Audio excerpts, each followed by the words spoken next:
ಮಂಗಳೂರು ದಕ್ಷಿಣ ಭಾಗಕ್ಕೆ, ದಕ್ಷಿಣ ಕನ್ನಡ ಭಾಗಕ್ಕೆ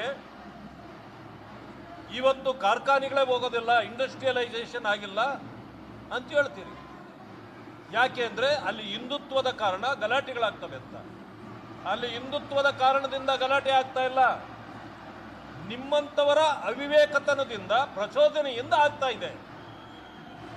ಎಲ್ಲಕ್ಕಿಂತ ಮಿಗಿಲಾಗಿ ಆ ಭಾಗದಲ್ಲಿ ಅದು ಮಲೆನಾಡು ಅಂತಾರೆ, ಹೆಚ್ಚು ಕಾಲ ಒಂದು ವರ್ಷದಲ್ಲಿ ಹೆಚ್ಚು ಮಳೆ ಆಗ್ತದೆ.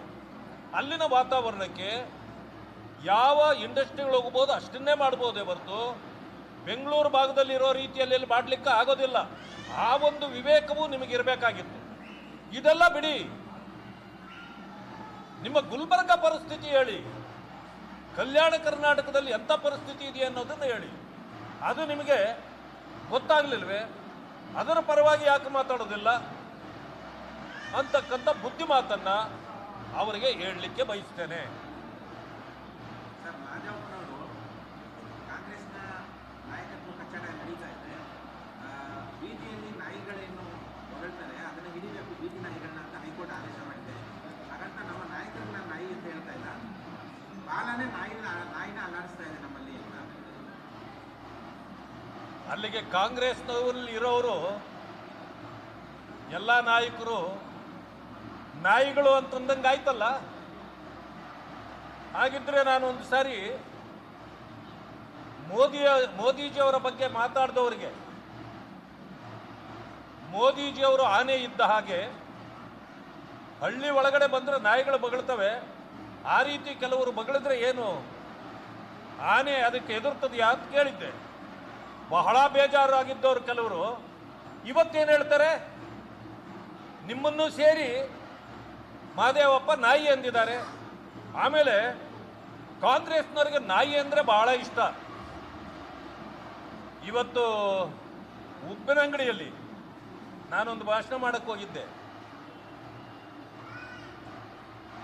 ಜಿ ರಾಮ್ಜಿ ಬಗ್ಗೆ ಮಾತಾಡಿ ಇಲ್ಲಿನ ಶಾಸಕರು ಏನಾದರೂ ಸುಳ್ಳುಗಳನ್ನು ಹೇಳ್ತಾರಲ್ಲ, ಅವರು ಇಲ್ಲಿ ಬೇಕಾದರೆ ಬರಲಿ, ಅವರ ಸುಳ್ಳುಗಳ ಬಟ್ಟೆಯನ್ನು ಬಿಚ್ತೇನೆ ನಾನು ಅಂತ ಹೇಳಿದ್ದೆ.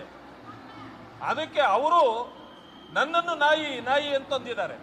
ಅಂದರೆ ನಾಯಿ ಪ್ರೇಮ ಕಾಂಗ್ರೆಸ್ಗೆ ಬಹಳ ದೊಡ್ಡದು.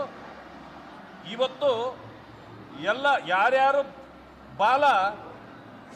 ಬಾಲ ಈಗ ಕಾಂಗ್ರೆಸ್ಸನ್ನೇ ಅಲ್ಲಾಡಿಸ್ತಾ ಇದೆಯೋ, ಕಾಂಗ್ರೆಸ್ಸು ಬಾಲ ಅಲ್ಲಾಡಿಸ್ತಾ ಇದೆಯೋ ಅನ್ನೋದನ್ನು ಬಹಳ ಸೂಕ್ಷ್ಮವಾಗಿ ಮಹದೇವಪ್ಪನವರು ಹೇಳಿದ್ದಾರೆ.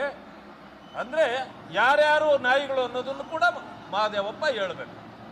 ಬಾಗೇಪಲ್ಲಿ ಶಾಸಕ ಎಸ್.ಎನ್. ಸುಬ್ಬಾರೆಡ್ಡಿ ವಿರುದ್ಧ ಚುನಾವಣಾ ತಕರಾರು ಅರ್ಜಿ ಸಿ. ಮುನಿರಾಜು ಹಾಕಿದ್ರು, ನಿಮ್ಮ ಪರಾಜಿತ ಅಭ್ಯರ್ಥಿ. ಹೈಕೋರ್ಟ್ ಇವತ್ತು ಆದೇಶ ಕೊಟ್ಟಿದೆ, ಶಾಸಕರ ಆಯ್ಕೆ ಅಸಿಂಧು ಅಂತ ಆದೇಶ ಮಾಡಿದೆ.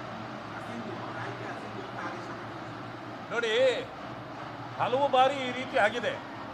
ಇಂಥವು ಆದಾಗಲೂ ಕೂಡ ಇದನ್ನು ಕೂಡ ವೋಟ್ ಚೋರಿ ಅನ್ನಲ್ವೇ?